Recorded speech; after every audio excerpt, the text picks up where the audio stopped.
Цэнгэлийн ихнэр галзуурчээ. Хэн ч гэсэн шөнийн харанхууд хүмүүсийн эвгүүд ус сонсоод айж сандан шүү дээ. Цэнгэлийнхийг бор хончийн аманд буусан шин ийм гэж хэлэх аргагүй. Үл мэдэгдэх дуу гэрээг нь тойроод нар бүрүү эргэж сонсогдсон ажээ. Цэнгэл өөрөө муучгүй амчин хүн хойно амтан дуугарч бол амтахгүй. Гэвч тэр дуу ямар нэгэн амтных гэж хэлхийн аргагүй байжээ. Тэгээд хоёр нохоон дотор зарлсхийн дуу ойрхон гараад байгаад огт туцахгүй байсан бүр хачирхалтай. Эхнэр нь юу дуугараад байна вэ? Би хайгаад байна гэж үс хизгээ зулгаах нь холгүй айж сандраад хоёр хүүхэд нь ээжигээ даган айж орлоход цэнгэлийн дотор үрж харанхуйж байж. Ядахтаа саяхан цэргээс ирсэн дүүн хантай байсан бол бас учиртай. Гэтэл тэр гэрээ барьсны дараа хаваржаан дээрээс адууга олж ир гэж тушаал өгөөд явуулчихсан байдаг. Цэнгэл дэви ядахтаа заавал ярсны дуу гэхэд арай чанга ондоо юм да. Бас өмнөд гэхэд их өөр гэж гайхшиг суужээ. Түрүүчийн гэрийнхээ гадаа олс ихэд зогсож байхад энэ сонин муухай дуу гарсан бөгөөд тэгэхэд цэнгэл гөлгөн чонл олж байна. Дээд хотны магсрын хүүхдүүд саяхан нэг чоны үүрийг тоноод гिचиг чоныг нь буудчихсан юм гэдэг.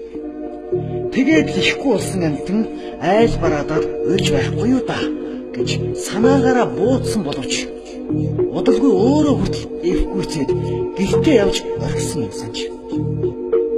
Толгойтой ус арзаймаа гэн хуйлах давхацсан ийм дуу ямар амтнаас гарч болох вэ гэж толгоогоо гашилт бодсон цэнгэл. Ямар ч байсан амтных биш. Харин хүнийх байж болох.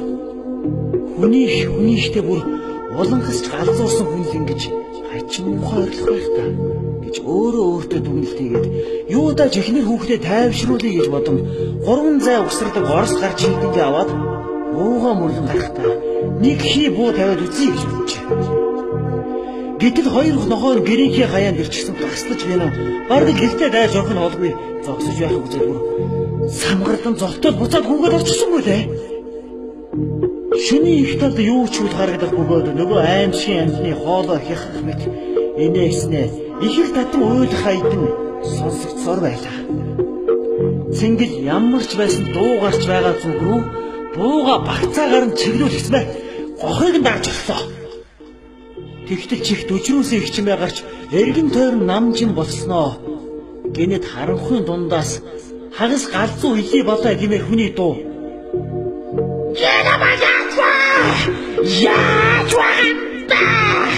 Улам чангаар зүрхэн уйлах сонсогч байж. Бараг нүд юм харахаа болоод чихэнд юу ч дуулахаа бол айжчихсан цэнгэл. Хөөгдсөн мэт гэртээ унаж тусах нь олгүй явж ороод хаалгаа ангин төвчжээ. Авгаан гэрлүүгээ хүүхмэд ойртож байгаа хачин хүний орилоо бархнааныг сонсоод тэр дороо ухаан алдан унаж хүүхдүүд нь улам чанга чарлан уйлаллаа. Тэгтэлч нөгөө хачин дуутай амтын яг гэрийнх нь гадаа ирчихээр хоёр нохоог нь хүү татан идэж байгаа мэт чимээ гарч байжээ. Цэнгэл хичнээн айсаж үртхэн гисэндээ хэдэн хүүхдээ араар нь хийж аваад буугаан үүд рүү зүглүүлэн гохыг нь дарахад бэлтэн сууж байдаг.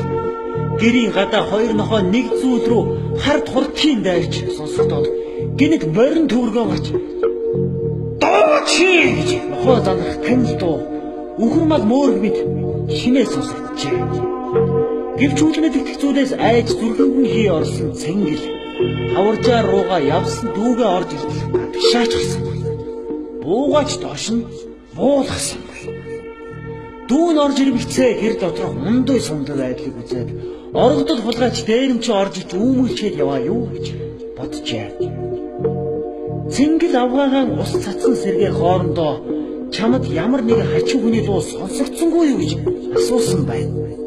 Дүүн надад одоо юу ч сонсогдсонгүй. Харин гэрийн ойролцоо ирж явхад таны буу дуугч мээрсэн. Би надад л дохиогч байгаа юм байлгүй дээ гэж бодсон шүү дээ гэж хэлсэн байна. Энэ явдал нь үнэхээр бодит тохиолдсон явдал бөгөөд цэнгэлийн авгаа түүнээс хойш хий юм дуудаад ирлээ гэж орилсон. Галзуурсан гашуун түүхтэй.